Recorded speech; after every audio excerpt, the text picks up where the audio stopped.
Realme 16X 5G 2026 সালে দাঁড়িয়ে এই ফোনটার স্পেসিফিকেশন দেখলে প্রথমেই প্রশ্ন আসে, রিয়েলমি কি সত্যি নতুন জেনারেশনের ফোন দিয়েছে নাকি শুধু নামের জেনারেশনটাই চেঞ্জ করছে? সামনে রয়েছে 6.8 ইঞ্চির HD plus LCD display, 144 hertz এর রিফ্রেশ রেট এবং 1200 নিটস পিক ব্রাইটনেস। 144 হার্টজ যে খারাপ সেটা আমি বলতেছি না, অবশ্যই ভালো, কিন্তু এত বড় ডিসপ্লেতে এখনো এইচডি প্লাস রেজুলেশন 2026 সালে এসে ফুল এইচডি না দেওয়াটা একটা বোকামি ভাই। প্রসেসর হিসেবে দেওয়া হয়েছে মিডিয়াটেক ডাইমেনসিটি 6300। সাধারণ ব্যবহার, সোশ্যাল মিডিয়া ইউজ বা হালকা গেমিং এর জন্য ঠিক আছে, কিন্তু নতুন সিরিজের ফোনে আবারও এই চিপসেট দেখে প্রশ্ন আসে, পারফরম্যান্স সেকশনে আপগ্রেডটা কোথায় আসলো? এর সঙ্গে থাকছে LPDDR4X এর র্যাম, UFS 2.2 এর স্টোরেজ, অর্থাৎ মেমোরি এবং স্টোরেজ টেকনোলজিতে খুব মডার্ন কিছু দেখা যাচ্ছে না। আর সামনে মাত্র 8 মেগাপিক্সেলের সেলফি ক্যামেরা। বর্তমান সময় বিবেচনায় এটা খুবই সিম্পল একটা ক্যামেরা মনে হচ্ছে আমার কাছে। তবে Realme 16X এর সবচেয়ে বড় শক্তি হচ্ছে 7000 mAh এর ব্যাটারি, সাথে রয়েছে 35 ওয়াটের ফাস্ট চার্জিং সাপোর্ট, 5300 mm এর VC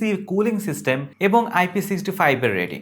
যারা ব্যাটারি ব্যাকআপকে সবচেয়ে বেশি গুরুত্ব দেন তাদের জন্য অবশ্যই এগুলো বড় প্লাস পয়েন্ট। কিন্তু এইখানে আমার মেইন প্রশ্ন হচ্ছে, 7000 mAh এর ব্যাটারি, 144 হার্টজ এর রিফ্রেশ রেট কি, HD plus display, Dimensity 6300, UFS 2.2 এবং 8 মেগাপিক্সেলের সেলফি ক্যামেরা, এই যে কমতি, এই কমতিগুলোকে আপনাকে ভোলাই দিতে পারবে নাকি আপনি হিপনোটাইজ হয়ে আপনি যেটা বলবে সেটাই কিনে নেবেন? ফোনটা কিন্তু খারাপ না, কিন্তু 2026 সালে এসে নতুন মডেল হিসেবে আরো ভালো হার্ডওয়্যার আশা করাটাই কিন্তু স্বাভাবিক। সবশেষে যদি দাম নিয়ে আমরা কথা বলতে চাই, ভারতের র্যাম রম ভেরিয়েন্ট অনুযায়ী 25,999 থেকে 30,999 রুপির আশেপাশে, আর বাংলাদেশে আনঅফিসিয়ালি যদি এই ফোনটা মার্কেটে আসে তাহলে 35 থেকে 44,000 টাকার মধ্যে দেখা যেতে পারে। এই দামে কি আপনি এই ফোনটা কিনবেন? আপনার মতামত জানিয়ে দিন কমেন্ট সেকশনে।